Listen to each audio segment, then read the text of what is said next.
कुंज बिहारी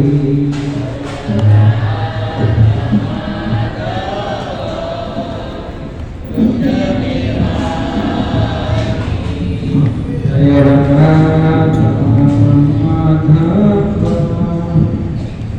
कुंज बिहारी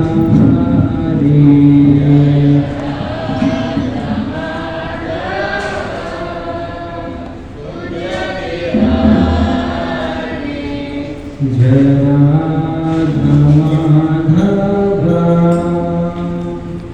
कुंज बिहारी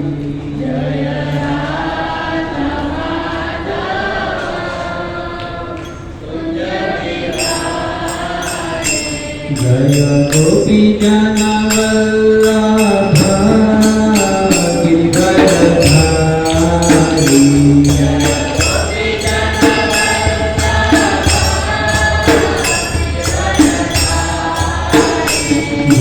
गोपी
जन वल्लभ गिरिवरधारी जय गोपी जन Vallabh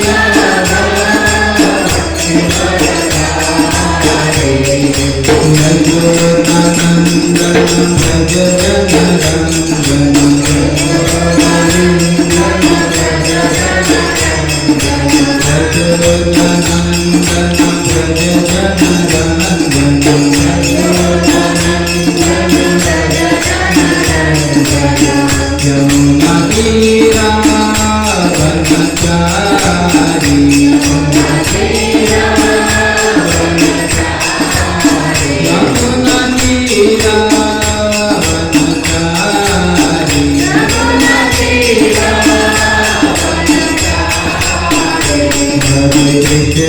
Hare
Hare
Hare Rama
स्थापितं येन भूतले स्वयं रूपः तदा मह्यं ददाति स्वपदान्तिकं वन्देऽहं श्रीगुरु श्रीयुगपदकमलं श्रीगुरुवैष्णवांश्च श्रीरूपं साग्रजातं सहगणरघुनाथान्वितं तं सजीवं साद्वैतं सावधूतं परिजनसहितं कृष्णचैतन्यदेवं श्रीराधाकृष्णपादान् सहगणा ललिता श्रीविशाखाश्रितां च नमो विष्णुपादाय कृष्णप्रेष्ठाय भूतले श्रीमते भक्तिवेदान्त स्वामिनिति नामिने नमस्ते सरस्वती देवे गौरवाणी प्रचारिणे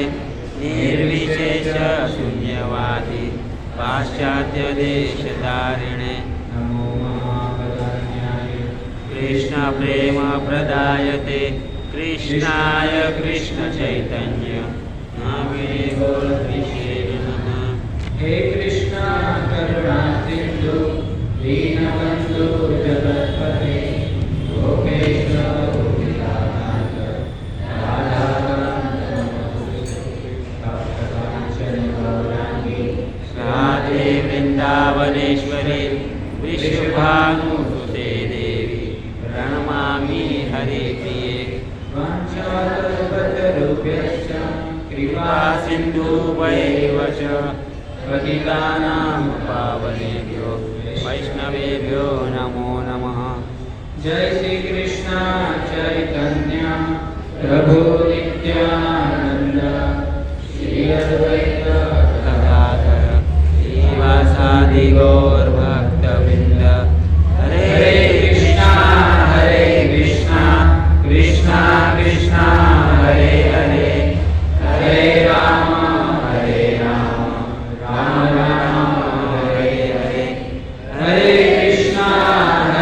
कृष्णा कृष्णा कृष्णा हरे हरे हरे राम राम राम हरे हरे हरे कृष्णा कृष्णा कृष्णा हरे हरे हरे राम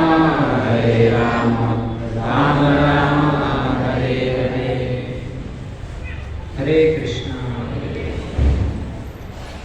तो अंतर्राष्ट्रीय कृष्ण भावनामृत संघ की ओर से प्रस्तावित श्री श्री राधा गिरधारी मंदिर से जुड़े हुए प्रत्येक बुधवार को इस भवतारिणी काली माता मंदिर में होने वाले इस सत्संग कार्यक्रम में आप सभी भक्तों का हार्दिक स्वागत है।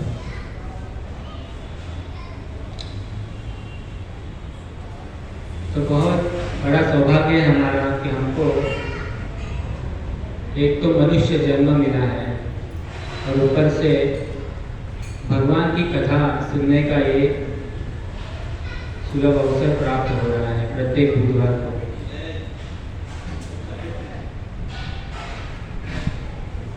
तो बहुत बहुत हमारा धन्यवाद है मतलब कि हम सबको सत्संग कार्यक्रम में आने का शुभ अवसर मिल रहा है, क्योंकि आप समाज में देख रहे हैं हम कि कितना वातावरण खराब है। बाहर गांव में कितने बम ब्लास्ट हो रहे हैं, है ना, ईरान, इजराइल और अमेरिका में। लेकिन हमारा इतना सौभाग्य है कि हम यहाँ पर बैठ के भगवान की कथा सुनने का अवसर हमें प्राप्त हो रहा है। तो इस अवसर को हमें गंवाना नहीं चाहिए, इस अवसर का सदुपयोग कर लेना चाहिए। पिछले बुधवार को कौन कौन आए थे? सब लोग आए थे, बहुत अच्छा। अच्छा, क्या बताया था प्रभु जी ने? वो नहीं पता। तो फिर हम अपना मनुष्य जीवन सफल कर रहे हैं या खाली खाने पीने सोने में पैसे कमाने में घर संसार के कार्य में व्यर्थ कर रहे हैं? गौ दशा के बारे में बताया था। अच्छा, निमाई के बारे में बताया, कुंडल कृष्ण प्रभु ने बताया। शुरुआत में क्या बताया था? अच्छा, कौन सा फेस्टिवल था उस दिन? गौर पूर्णिमा। हाँ, गौर पूर्णिमा। जगन्नाथ मिश्र फेस्टिवल था। बहुत बढ़िया। जैसे जन्माष्टमी के बाद नंद उत्सव होता है ना, नंद बाबा अपने लाला का उत्सव मनाते हैं, उसको कहते हैं नंद उत्सव। वैसे ही चैतन्य लीला में चैतन्य महाप्रभु का प्रगट्य होता है, निमाय का अवतरण होता है। उसके बाद जगन्नाथ मिश्र उनके पिताजी वो फेस्टिवल मनाते हैं चैतन्य महाप्रभु, उसको कहते हैं जगन्नाथ मिश्र फेस्टिवल। तो उसके बारे में विस्तार से प्रभु जी ने बताया था हमें, तो सब याद रखना चाहिए। और याद नहीं रहता है तो यहाँ पे प्रभु जी रिकॉर्डिंग कर रहे हैं ना, वो सुनना चाहिए घर पे जाके। ये रिकॉर्डिंग किस लिए कर रहे हैं? हमारे लिए कर रहे हैं ना, ताकि हम भूल जाए सत्संग में, तो घर पे जाके थोड़ा सुन ले और याद रख सके। ये सुनना चाहिए सबको। और प्रभु जी ने दूसरा क्या बताया था? कुछ प्रसाद के बारे में बताया था, माताओं को कैसे भोग लगाना चाहिए, कैसे प्रसाद बनाना चाहिए, सुना था ना? करते हो वैसा किया?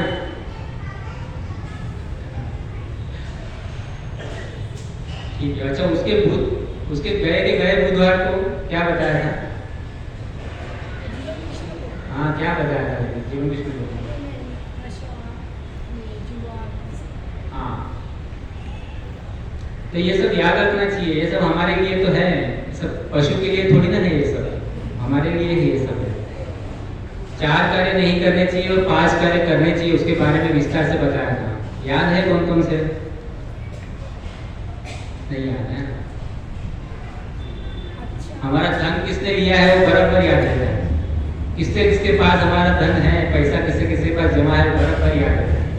और माताओं को आजू बाजू वालों ने क्या कहा, सास ने क्या कहा, बहू ने क्या कहा, वो बराबर याद रहता है। लेकिन कथा याद नहीं रहती। क्यों याद नहीं रहती? क्योंकि इंटरेस्ट नहीं है, रुचि नहीं है, भगवान के प्रति उतना प्रेम नहीं है, इसलिए याद नहीं रहता। अगर प्रेम होगा, भगवान के प्रति समर्पण होगा, अगर भगवत धाम जाना चाहते हैं, कृष्ण प्रेम प्राप्त करना चाहते हैं, तो हम बराबर से कथा सुनेंगे और याद भी रखेंगे। लेकिन हमें ये पता ही नहीं है कि हमारा आयुष्य धीरे धीरे घट रहा है, हम मृत्यु की तरफ जा रहे हैं, वो किसी को पता ही नहीं है।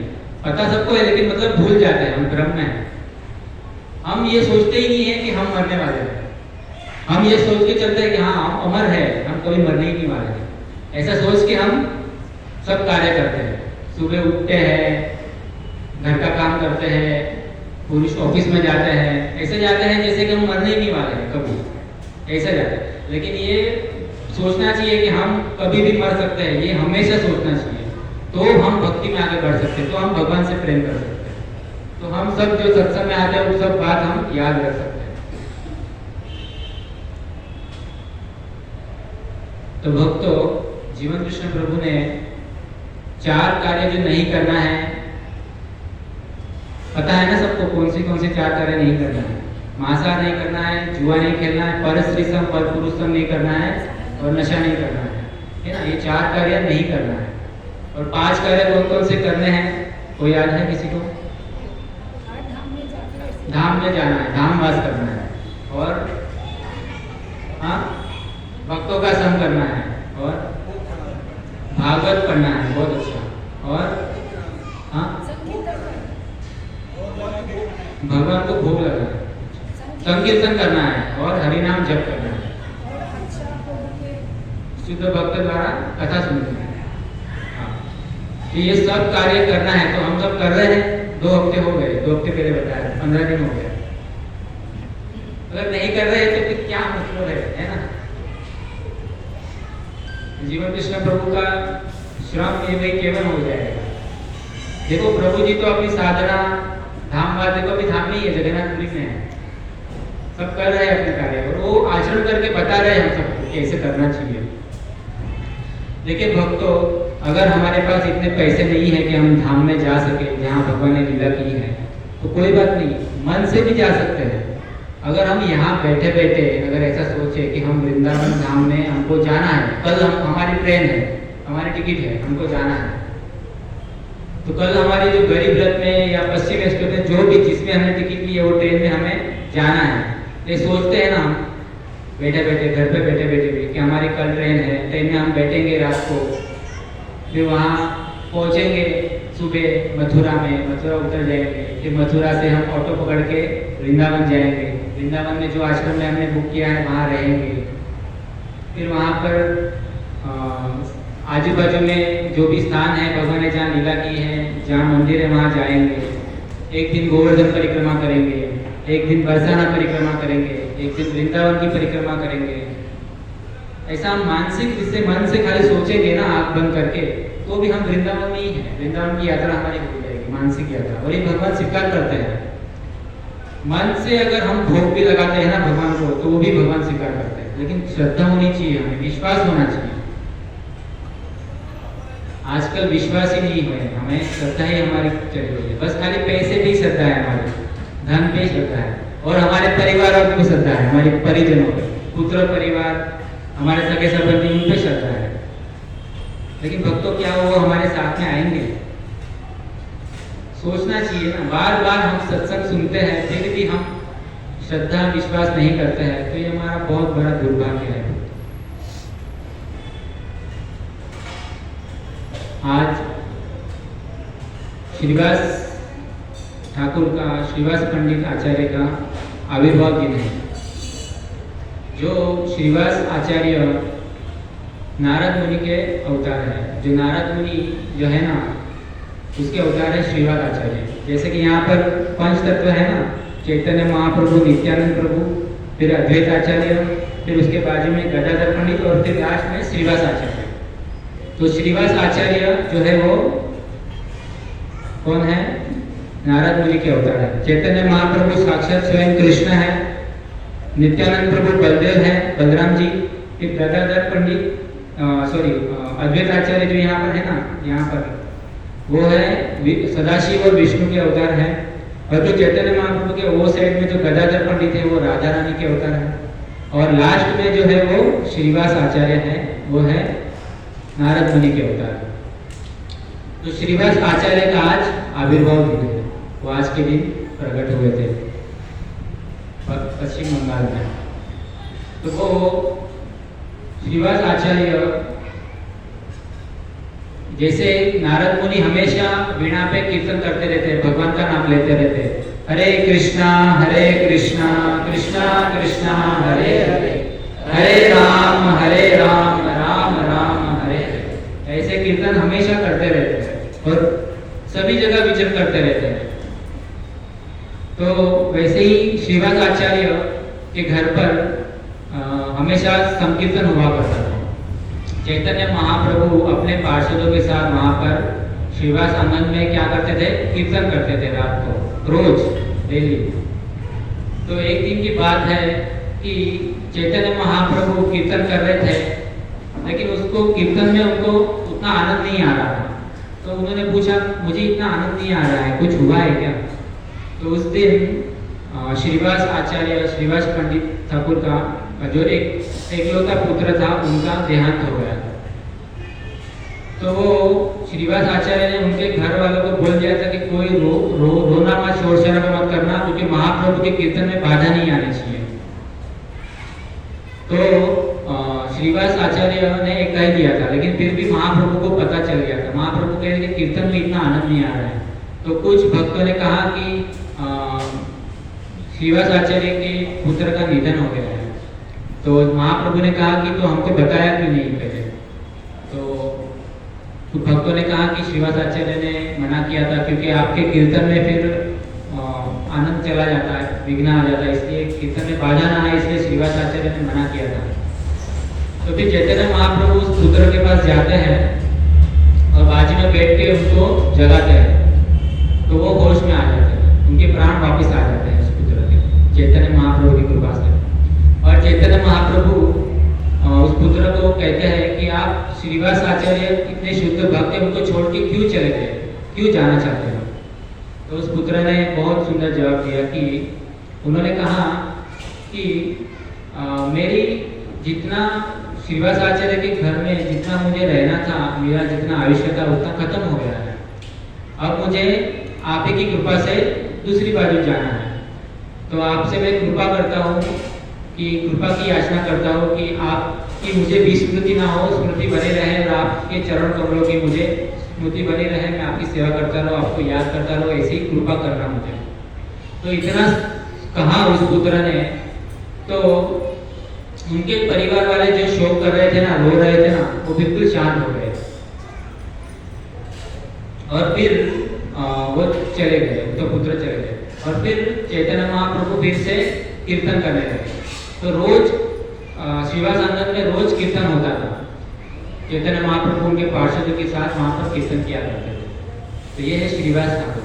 और वहाँ पर एक दिन आम की सीजन नहीं थी।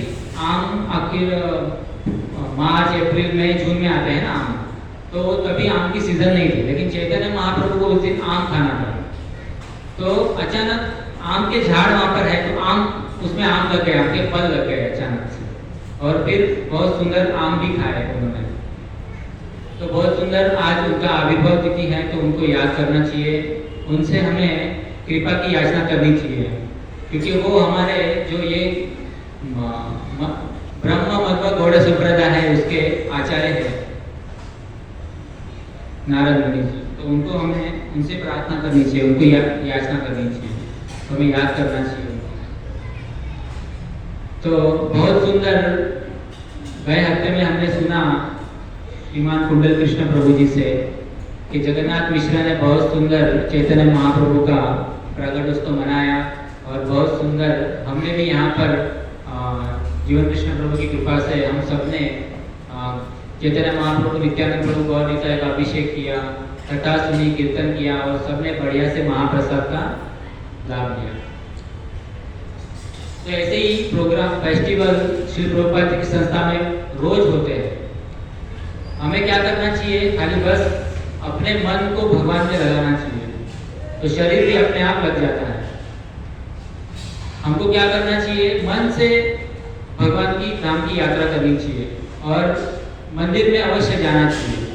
मंदिर में जाने से क्या होता है, भगवान की कृपा प्राप्त होती है, भक्तों का संग होता है। यहाँ पर हम आते तो हैं, लेकिन क्या है, यहाँ पर हमें इतना हम प्रभावित नहीं हो पाते, ऐसा मुझे लग रहा है। काफी दिनों से मैं देख रहा हूँ कि अच्छा यहाँ पर कितने जन माला करते हैं, हाथ पर करो, कितने जन माला करते हैं रोज। अच्छा कितने जन बाकी के लोग नहीं करते हैं, है ना। तो भक्तों सबको अवश्य माला करनी चाहिए। भगवान का नाम लेना अगर हम शुरू करेंगे ना, तो हमारे सारे अनर्थ अपने आप चले जाएंगे। सबको भगवान का नाम लेना चाहिए। पवित्र भगवान का नाम बहुत दुर्लभ है भक्तों, ये हमें ये मिला है, सुलभ मिला है, तो ये हमें रट लेना चाहिए। हरे कृष्णा कृष्णा कृष्णा हरे हरे, हरे राम राम राम हरे हरे। महामंत्र में बहुत शक्ति है भक्तों, ये महामंत्र हमें रट लेना चाहिए। तो मैंने पिछली बार भी कहा था कि जब राम नाम के पत्थर पानी में तैरने लगे, तो हमारे हृदय के पत्थर से भी कठोर तो नहीं है, इतने कठोर तो नहीं है हमारा हृदय, तो वो भी अवश्य पिघल जाएगा और भगवान की कृपा प्राप्त कर लेगा। तो ये भगवान का नाम ले लेना चाहिए हमें। तो आइए कुछ भगवत गीता से हम एक श्लोक लेंगे, उसके तात्पर्य अनुवाद पढ़ेंगे और उसको समझने का प्रयास करेंगे।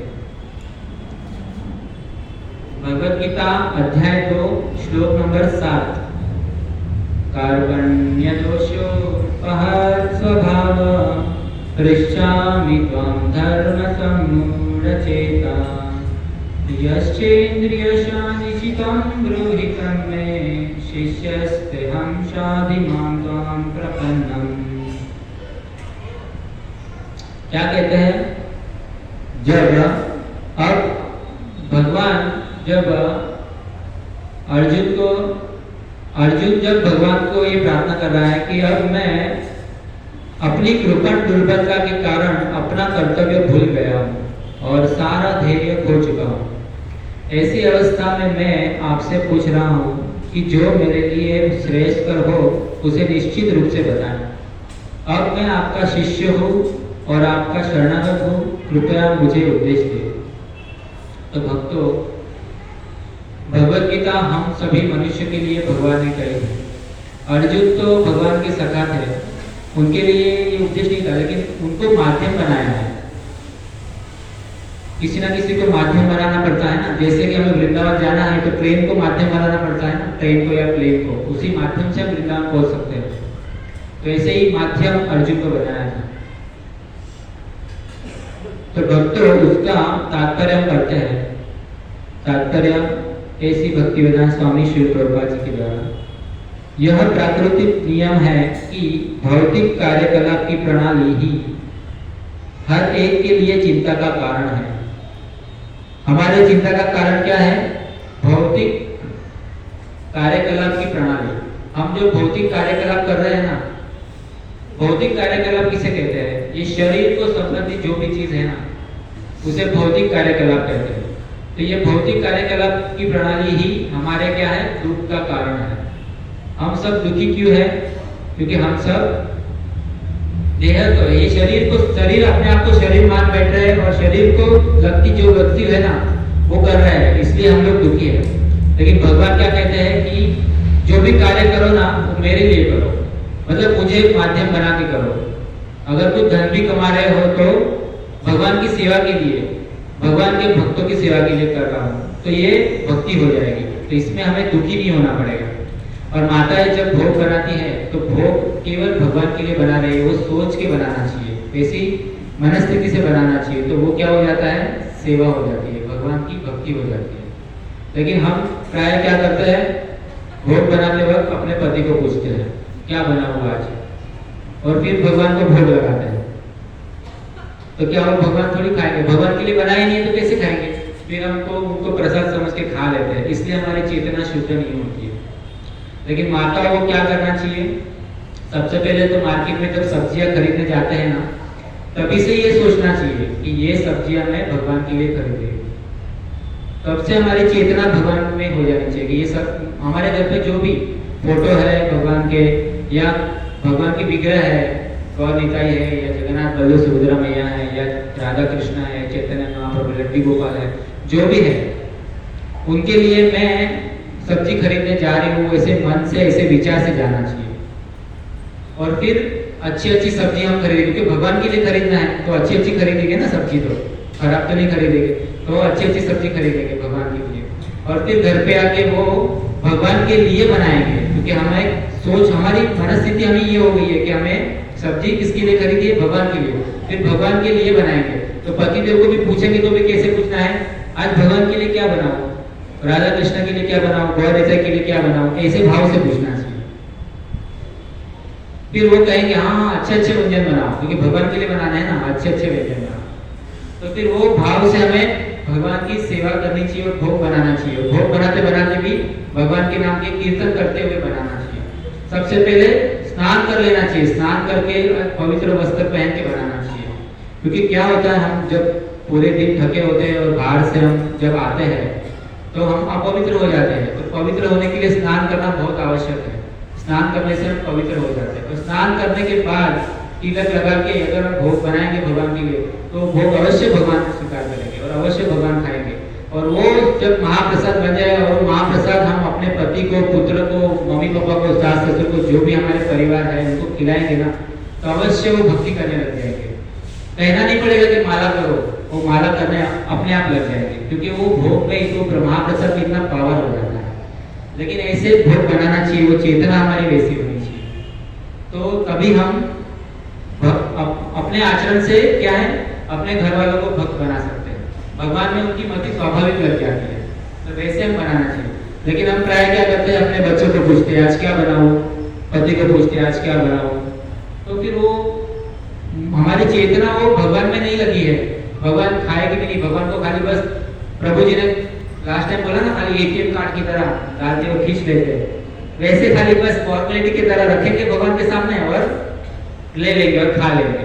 तो कुछ हमारा वो भाव नहीं होता है। तो प्रत्येक माताओं को क्या करना चाहिए?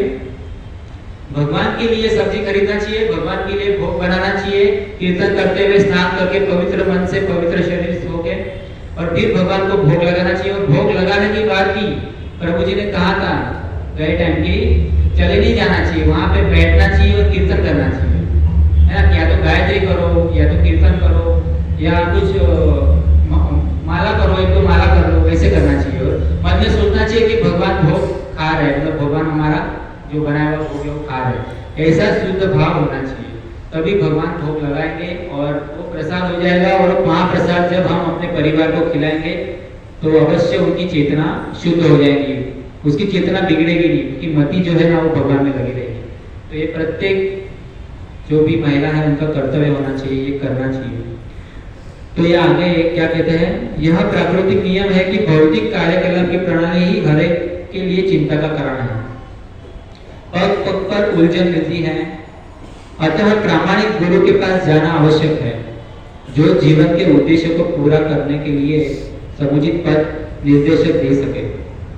तो हम लोग को क्या करना चाहिए, प्रामाणिक गुरु के पास जाना चाहिए। जो गुरु शिष्य परंपरा से आए हुए प्रामाणिक गुरु है ना, उनके पास हमें जाना चाहिए और हमें प्रश्न करने चाहिए कि हम क्या करें, हम बहुत दुखी है, जो हमारे दुख है वो बताना चाहिए, और हम भगवान की भक्ति कैसे करें, हमें क्या करना चाहिए क्या नहीं करना चाहिए, सब कुछ पूछना चाहिए। तो वो सब कुछ हमें गंभीरता से बताएंगे जब गुरु के पास जाएंगे तब। तो ये हमें करना चाहिए, प्रत्येक मनुष्य का कर्तव्य है। ये हमें सिखा रहे हैं भगवान स्वयं अर्जुन को माध्यम बनाकर। ये उलझने उस दावा अग्नि के समान है जो किसी के द्वारा लगाए बिना ही भभक उठती है। ये उलझने कैसी है, दावा अग्नि के समान है जो किसी के द्वारा लगाए बिना ही भभक उठती है। इसी प्रकार विश्व की स्थिति ऐसी है कि बिना चाहे जीवन की उलझने स्वतः ही उत्पन्न हो जाती है। कोई नहीं चाहता कि आग लगे, किंतु फिर भी लगती है। सच्ची बात है ना, देखिए भगवत गीता में सत्य कहा है, कोई नहीं चाहता कि आग लगे। आज कोई चाहता है कि युद्ध हो, कोई नहीं चाहता है ना। गैस का सिलेंडर भी नहीं मिल रहा है, बुक भी नहीं हो रहा है ना। आप लोग परेशान है, अब पेट्रोल का भाव बढ़ेगा, डीजल का बढ़ेगा, सब खाने का भाव बढ़ जाएगा, सबका भाव बढ़ जाएगा, सब परेशान हो जाएंगे ना। तो फिर कोई नहीं चाहता है कि युद्ध हो, आग लगे, लेकिन फिर भी लगी जाती है आग। तो ये भगवत गीता में कहा है, देखिए लिखा है। तो ये अवश्य ये सत्य है, तो इसके हमें पढ़ना चाहिए रोज और इसको जानने का प्रयत्न करना चाहिए। क्या लिखा है, इसी प्रकार विश्व की स्थिति ऐसी है कि बिना चाहे जीवन की उलझने स्वतः ही उत्पन्न हो जाती है। कोई नहीं चाहता है कि आग लगे, किंतु फिर भी वह लगती है और हम अत्यधिक व्याकुल हो उठते हैं। अतः वैदिक वाङ्मय उपदेश देता है कि जीवन की उलझनों को समझने तथा उनका समाधान करने के लिए हमें परंपरागत गुरु के पास जाना चाहिए। जिस व्यक्ति का प्रामाणिक गुरु होता है वह सब कुछ जानता है। अतः मनुष्य को भौतिक उलझनों में न रहकर गुरु के पास जाना चाहिए। यही इस श्लोक का तात्पर्य है। जो प्रामाणिक गुरु के पास जाता है ना, जिसके पास प्रामाणिक गुरु है और गुरु के आश्रित ही रहता है ना, वो सब कुछ जानता है। उसे कुछ जानना बाकी नहीं रह जाता है, वो सब कुछ क्या है जान जाता है और वो कभी भी दुखी नहीं होता है, वो हमेशा प्रसन्न रहता है। आगे कहते हैं, आखिर भौतिक उलझनों में कौन सा व्यक्ति पड़ता है। प्रश्न करते हैं, आखिर भौतिक उलझनों में कौन सा व्यक्ति पड़ता है। वह जो जीवन की समस्याओं को नहीं समझता, जीवन की समस्याओं को नहीं समझता। अब जीवन की समस्या क्या है, हमारे जीवन की समस्या क्या है, आहार निद्रा भय मैथुन, वही है ना।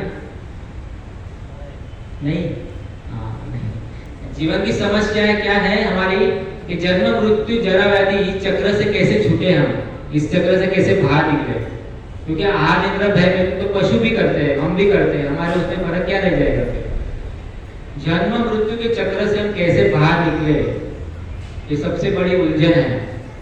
ये समझना चाहिए, इसके लिए गुरु के पास जाना चाहिए। और हम सब यहाँ पर भी इसके लिए आते हैं, सत्संग इसी के लिए है, जीवन मृत्यु के चक्र से बाहर निकलने के लिए ये सत्संग प्रोग्राम है।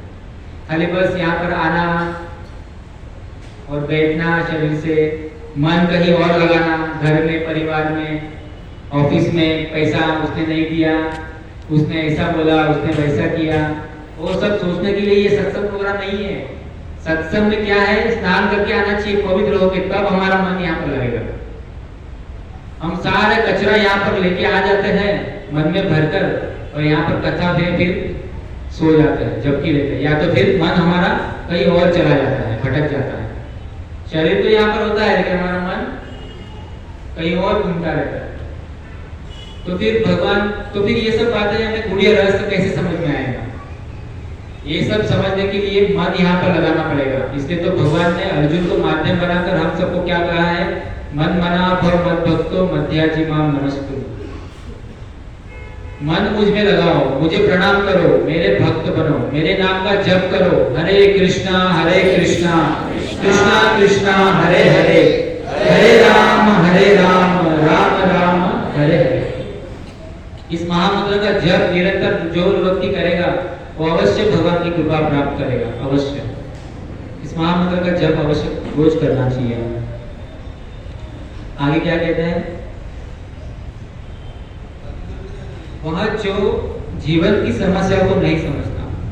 बृहदारण्यक उपनिषद में व्याकुल व्यग्र मनुष्य का वर्णन इस प्रकार हुआ है। योगा एतदक्षरम कार्य विदित्वा स्मालतो कार्य प्रति सकृपण। कृपण वह है जो मानव जीवन की समस्याओं को हल नहीं करता और आत्म साक्षात्कार के विज्ञान को समझे बिना कुकर सुकर की भांति इस संसार को त्याग कर चला जाता है। क्या कहा है? जो जीवन की समस्याओं को नहीं समझता, भगवान की भक्ति नहीं करता है, वो क्या है? कृपण है। कृपण को कंजूस भी कहा जाता है। और कृपण किसे कहते हैं? क्या कार्य करता है? केवल वो क्या करता है? कुकर सुकर की भांति संसार को त्याग कर चला जाता है। कुकर किसे कहते हैं पता है? कुत्ते को। जो भगवान का भजन नहीं करता है उसे क्या कहा है यहाँ पर? कुकर सुकर यानी सुअर, उसके भांति संसार को त्याग कर चला जाता है। अब कुत्ता क्या करता है? जहां भी जो भी मिला वो खा लेता है और वो अपने मालिक का गुलाम होता है ना, गुलामी करता है। उसका मालिक उसको भगा भी देता है तो भी वो वापस आ जाता है पूंछ हिला के उसके मालिक के पास, क्योंकि उसको पता है इसलिए खाना मिलेगा। वैसे ही हम क्या है,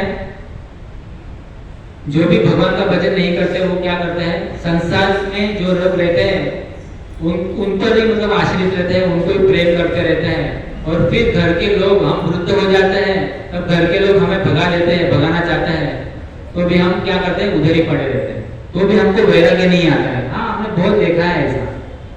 कितने परिवार वालों को बोलते हैं कि जाओ वृंदावन में जाओ, जाके भजन करो, हरिद्वार में जाओ, लेकिन नहीं जाते, यहीं पर ही पड़े रहते हैं।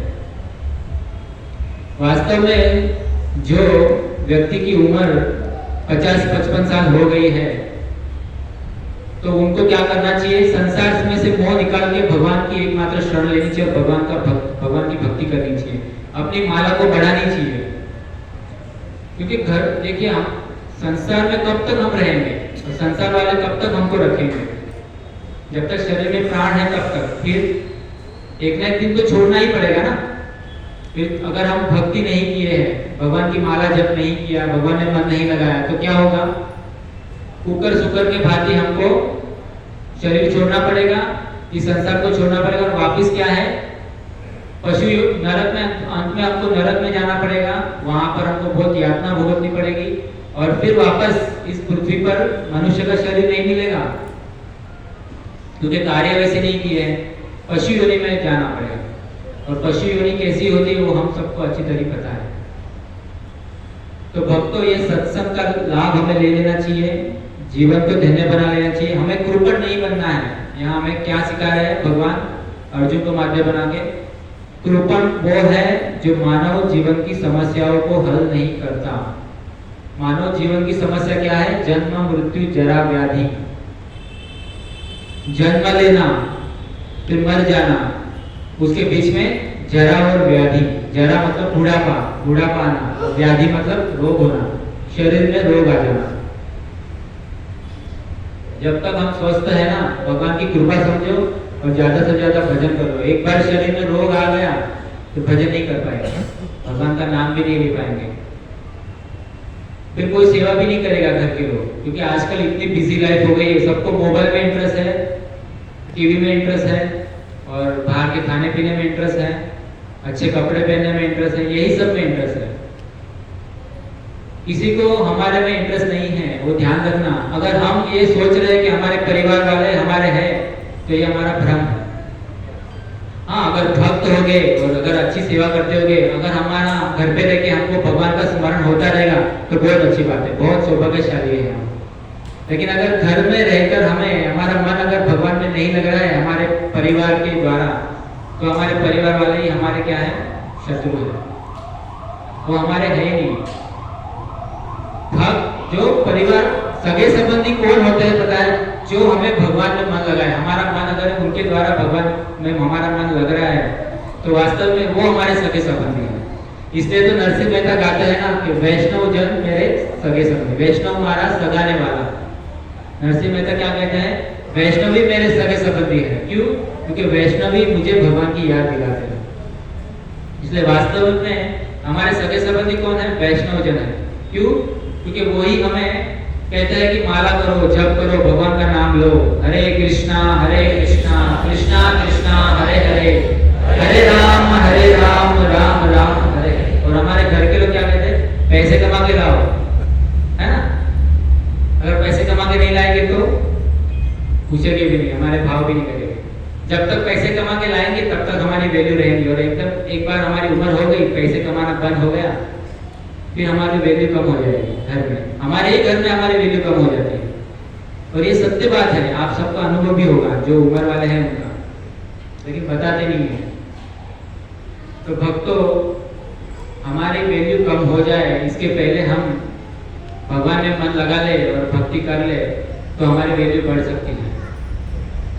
जैसे हमारे संस्थापक आचार्य ऐसी भक्ति वेदांत श्री प्रभुपाद जी ने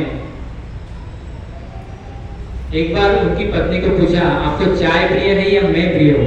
तो उनकी पत्नी ने कहा, मुझे चाय प्रिय है। तो प्रभुपाद जी समझ गया अब यहाँ पर रहकर कुछ मतलब नहीं है। फिर उन्होंने क्या किया, वानप्रस्थ जीवन स्वीकार किया, वृंदावन में रहे। वृंदावन में इसी भगवत गीता, श्रीमद् भागवतम, बहुत सारे ग्रंथों की रचना की और खुद दिल्ली जाकर छपवाते थे और छाप कर वो उनका वितरण भी करते थे, ग्रंथों का वितरण भी करते थे। वो खुद प्रभुपाद जी खुद लिखते थे, खुद छपवाने जाते थे, पैसा नहीं था फिर भी कैसे कैसे करके भिक्षा मांग के छापते थे, और फिर भूखे रहकर वो खुद अपने ग्रंथों का वितरण करते थे। वैसी तपस्या करके आज हम यहाँ पर इतना सुंदर सत्संग आराम से सुन रहे हैं, लेकिन फिर भी हमको इस सत्संग की वैल्यू नहीं पता चल रही है। क्यों? क्योंकि कल गए बुधवार को क्या बोला प्रभु जी ने वो भी याद नहीं होता है। ये हमारी स्थिति है। तो भक्तों, ये हमें थोड़ा सीरियसली लेना चाहिए, हमें याद रखना चाहिए क्या बोला प्रभु जी ने। घर पे जाके उसका मनन चिंतन करना चाहिए और उसको जीवन में उतारने का प्रयत्न करना चाहिए।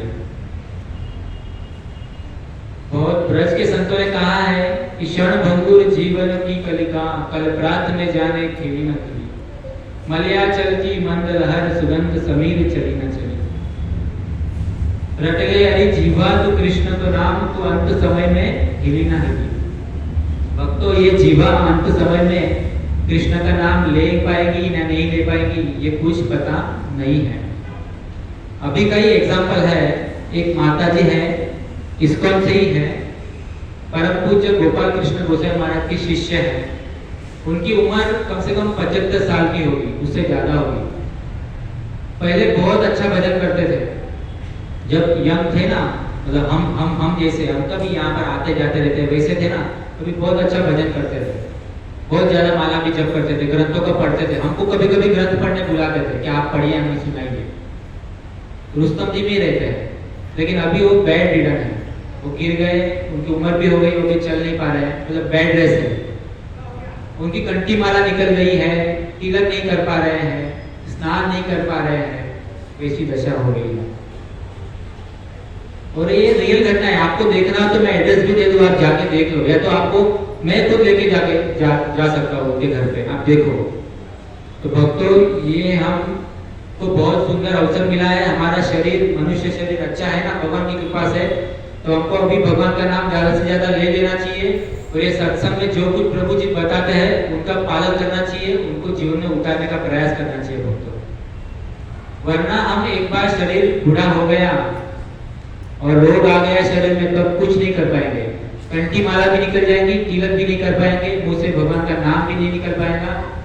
और जो हमारी आसक्ति होगी ना, जो जीवन भर हमने किया होगा ना, पुत्र परिवार में आसक्ति रखी होगी, धन में हमारी आसक्ति होगी, या खाने पीने में आसक्ति होगी, अच्छे कपड़े पहनने में आसक्ति होगी, वही बुढ़ापे में हमारी चेतना बनी रहेगी। आप ये मत सोचो कि बुढ़ापे में भगवान का नाम ले लेंगे।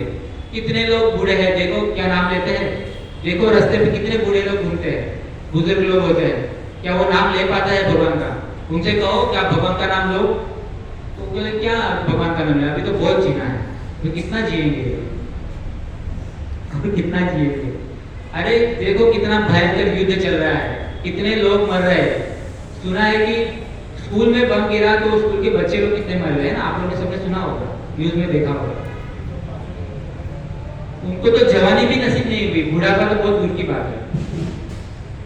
तो भक्तों, हमारा बहुत सौभाग्य है, मैं बार बार ये कह रहा हूँ, थोड़ा गंभीरता से इस बात को लीजिए, भगवान का भजन करना शुरू कीजिए। जो भक्त माला नहीं कर रहे हैं वो भगवान के नाम की माला करना शुरू कर दीजिए, रोज 1 माला 2 माला धीरे धीरे बढ़ाइए।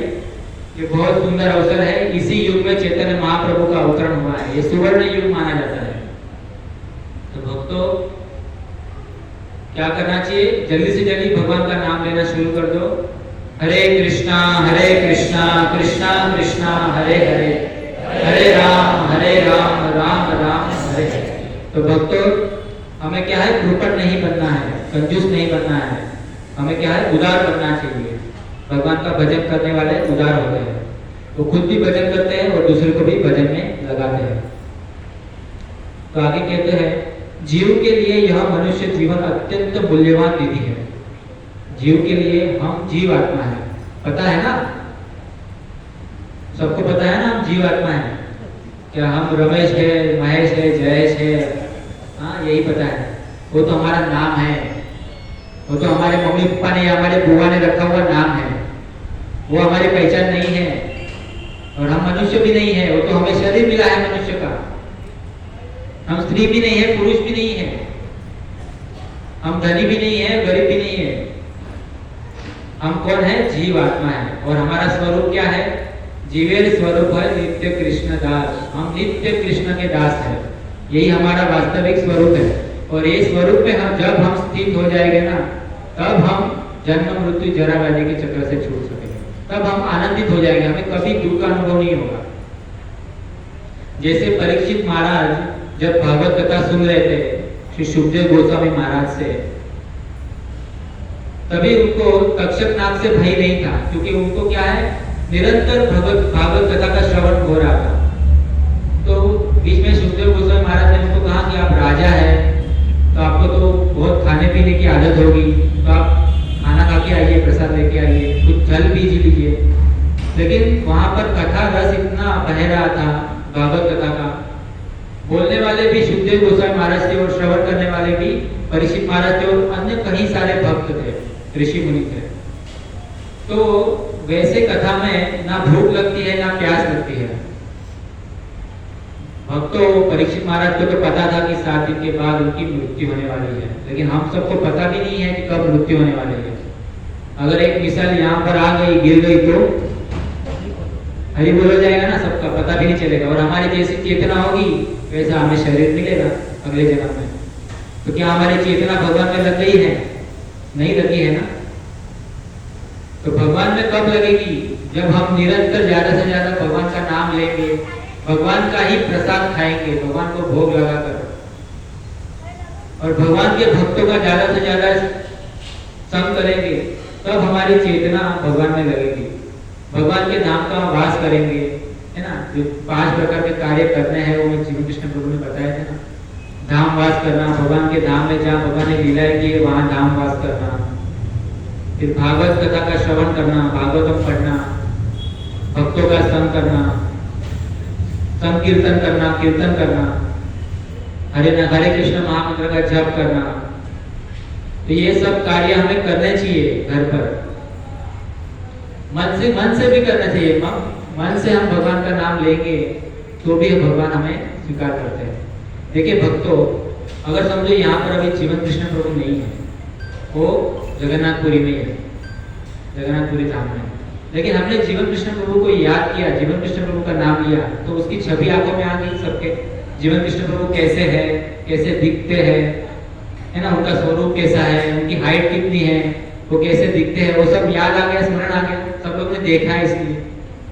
तो भक्तों, जब हम भगवान का नाम लेते हैं, हरे कृष्णा कृष्णा कृष्णा हरे हरे, हरे राम राम राम हरे हरे, तो क्या हमें भगवान की छवि नजर आती है? नहीं आती है, आनी चाहिए। भगवान को, राधा कृष्ण को, राधा गिरधारी है, गौर निकाय है, जगन्नाथ बलदेव सुभद्रा मैया है, ये हमारे आंखों के सामने आ जाने चाहिए। तो ये उनको लाना चाहिए, हमको बुलाना चाहिए। भगवान का नाम लेते समय हमें तुरंत आंख बंद करके तुरंत उनका छवि हमें प्रकट हो जानी चाहिए। तो ये शुद्ध नाम है, तो इससे भगवान प्रसन्न होते हैं। तो ऐसा होना चाहिए। अगर हम किसी को बुलाते हैं, किसी को याद करते हैं, तो उनका चेहरा कैसे आंखों के सामने तुरंत आ जाता है। तो वैसे ही ठीक भगवान का नाम लेते हैं ना, तो भगवान की छवि याद आ जानी चाहिए। भगवान का रूप, भगवान का गुण, भगवान की लीला, भगवान का धाम, ये सब हमें प्रकट हो जाना चाहिए। हरे कृष्णा कृष्णा कृष्णा हरे हरे, हरे राम राम राम हरे हरे। तो भक्तों, जो जप कर रहे हैं, तो जप करते करते क्या करना है?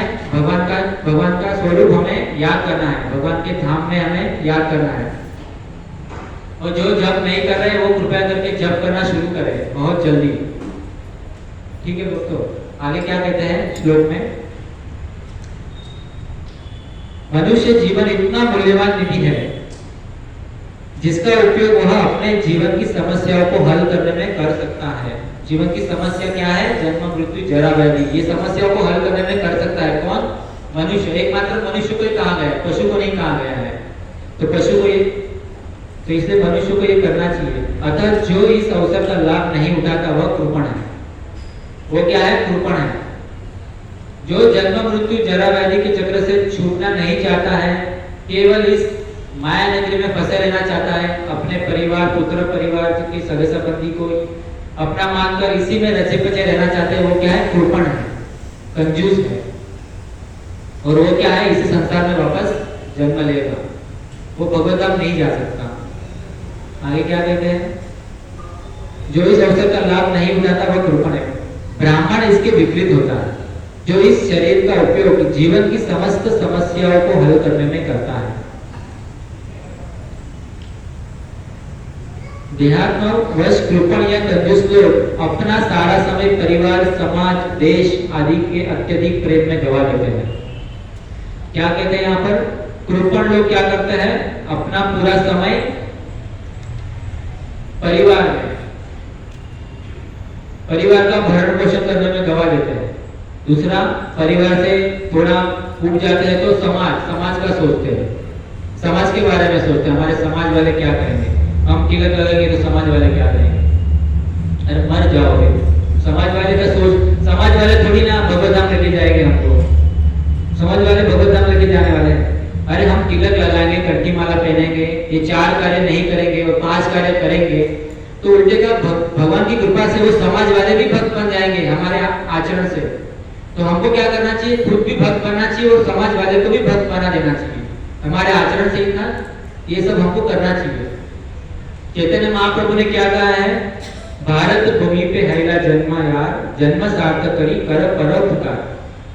जिसका भी भारत भूमि में जन्म हुआ है उसको क्या करना चाहिए? जीवन को सार्थक कर लेना चाहिए, भगवान का नाम लेके।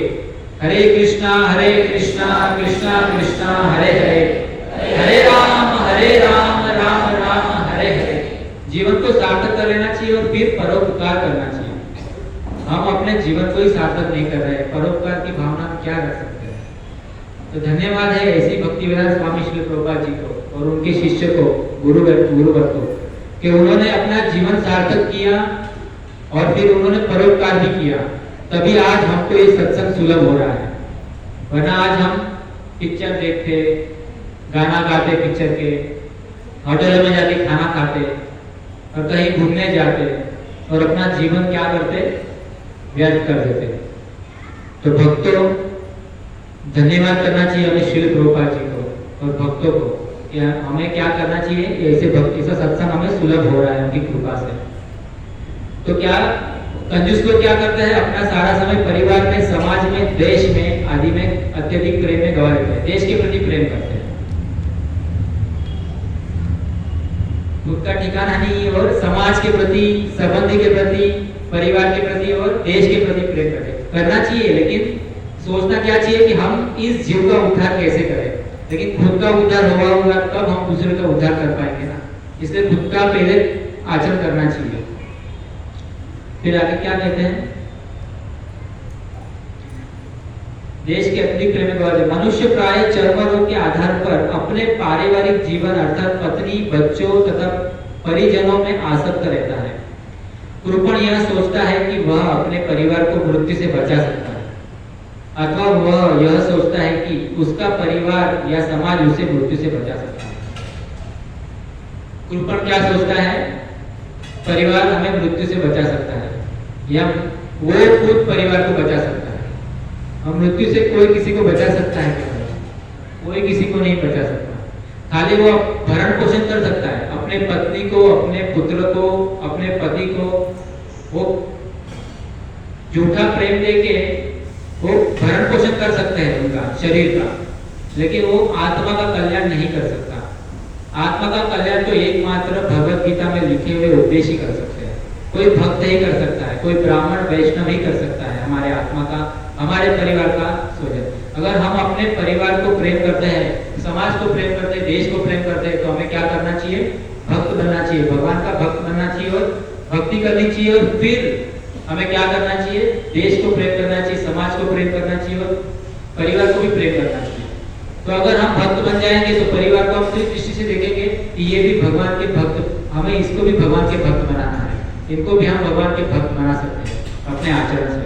लेकिन हमें पहले खुद भक्त बनना पड़ेगा, तब हम अपने परिवार को भी भक्त बना सकते हैं। घर में वो भक्ति का वातावरण हम तब ला सकते हैं।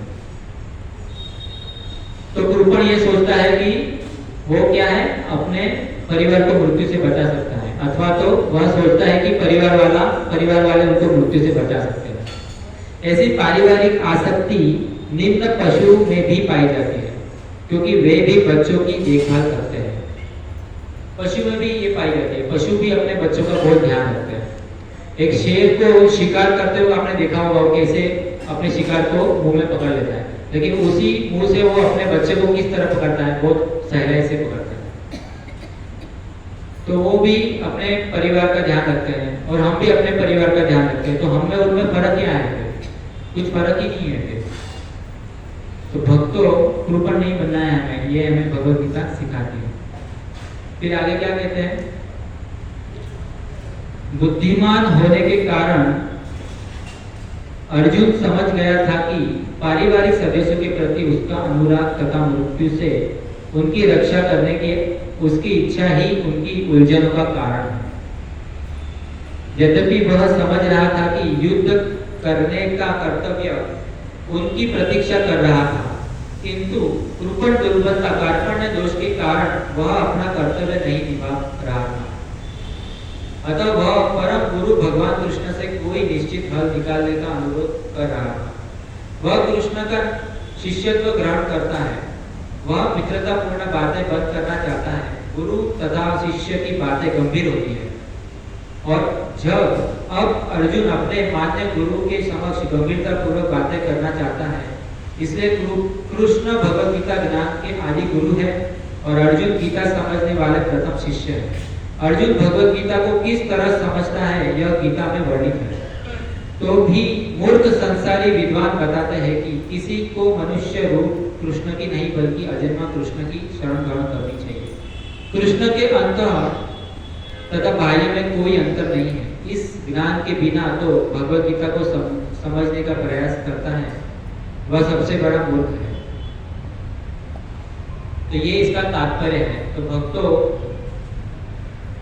हमें क्या है, कृपण नहीं बनना है, हमें क्या है, उद्धार करना है, विद्वान बनना है, भक्त बनना है, दास बनना है, भगवान के भक्तों का दासों के दास बनना है।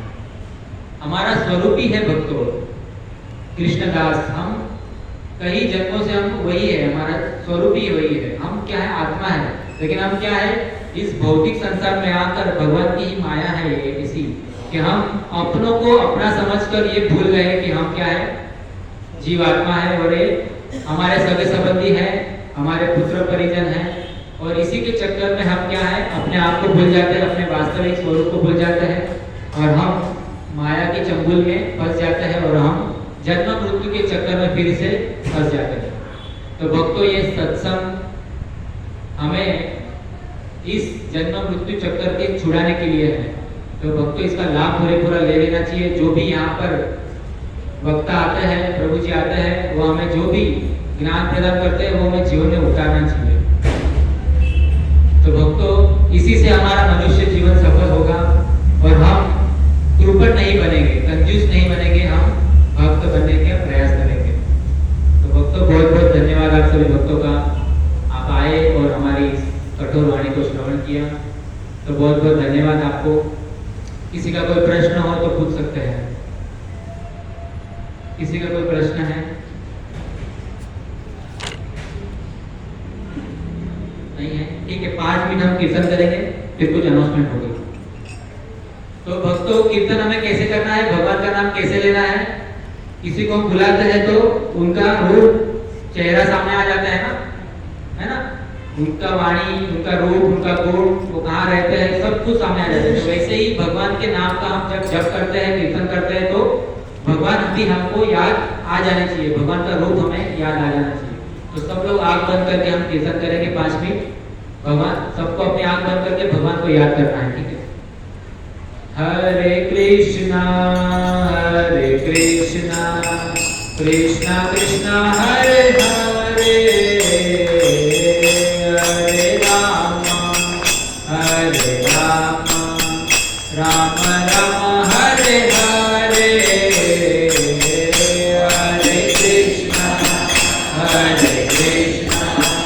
Krishna Krishna Hare Hare,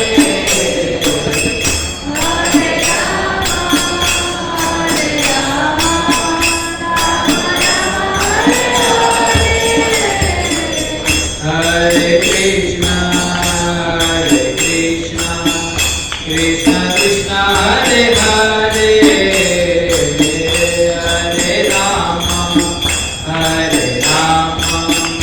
Rama Rama Hare Hare, Hare Krishna Krishna Krishna Hare Hare, Hare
Hare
हरे कृष्ण।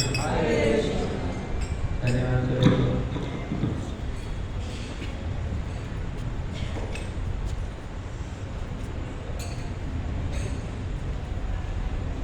हरे कृष्ण। इस ग्रेस नीलवर्ण प्रभु जी ने आज हमें प्रवचन का पूरी अच्छी तरह से स्वादन कराया। प्रभु जी ने हमें कुछ बहुत सी सारी बातें हमें बताई कि सबसे पहली बात ये बताई कि हम जब सत्संग में आते हैं तो केवल सत्संग सुन के प्रसाद लेके घर नहीं जाना चाहिए। घर जाके पूरा हफ्ते भर अगले बुधवार तक जो कुछ प्रभु जी ने हमें बताया उसका नमन करना चाहिए कि क्या क्या अच्छी बातें हमें बताई और उसको किस तरह हम अपने जीवन में उतार सकते हैं। सभी प्रवचन की सभी बातें याद करना जरूरी नहीं है, पर मेन पॉइंट भी अगर अपने याद कर लिए तो भी वो अपने जीवन को सार्थक बना सकते हैं। दूसरी बात प्रभु जी ने ये बताया कि श्रीवास ठाकुर प्रभु जी का आविर्भाव है, तो जब वो महाप्रभु के यहाँ कीर्तन चल रहा था तो उनको पुत्र वियोग हो गया था। फिर भी वो कीर्तन में किसी भी बात की बाधा नहीं आने के लिए उन्होंने अपना पुत्र वियोग वहाँ प्रकट नहीं किया। और बाद में उनकी जब चैतन्य महाप्रभु को मालूम पड़ा तो उन्होंने भी काफ़ी उनकी सराहना की कि आपको इतना दुख होते हुए भी आपने उसको प्रकट नहीं किया। तो हम अपने जीवन में वहाँ तक तो पहुँच नहीं सकते, तो कम से कम थोड़ा सा तो भी हम कीर्तन में उनके जो बताया हुआ उद्देश्य है, जो श्रीवास प्रभु जी ने बताया, उसको उतार सकते हैं। तो अपने सत्संग में कीर्तन में सब जो अपने दुख या जो भौतिक जो दुख है अपने को जो अपने जो समस्या उसको बाजू में रख के हम सत्संग में या तो कीर्तन में भाग ले सकते हैं। तीसरी बात प्रभु जी ने हमें ये बताया कि गीता के बारे में कि जो गीता है उसका जो दूसरा अध्याय है वो गीता सार करके अध्याय है, उसका 2.7 श्लोक में प्रभु जी ने बताया।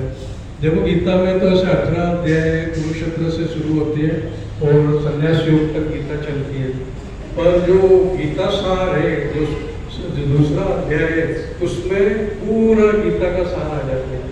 जैसे गन्ने का रस आप पीते हैं तो सब गन्ने खाने जरूरी नहीं है, अगर गन्ने का रस एक ग्राम भी आपने पी ले तो पूरा गन्ने का स्वाद उसमें आ जाता है। तो गीता का जो सार है जो दूसरे अध्याय में बताया गया, अगर उसको ध्यानपूर्वक पढ़ेंगे और 2.7 श्लोक में प्रभु जी ने बताया कि अर्जुन ने भगवान के सामने पूर्ण शरणागति की। जब तक आप भगवान के पास पूर्णतया शरणागति नहीं जाते हैं तब तक आपको आध्यात्मिक ज्ञान नहीं मिल सकता है।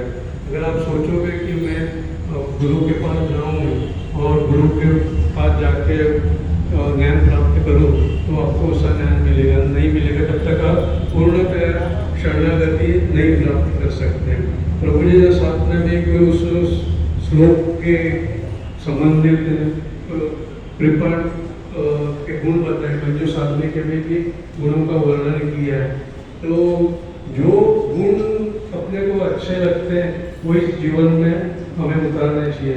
बाकी तो मुंबई शहर में तो ये माया नगरी है, आपको पल पल ऐसे लोग मिलेंगे, साधु भी मिलेंगे और शैतान भी मिलेंगे।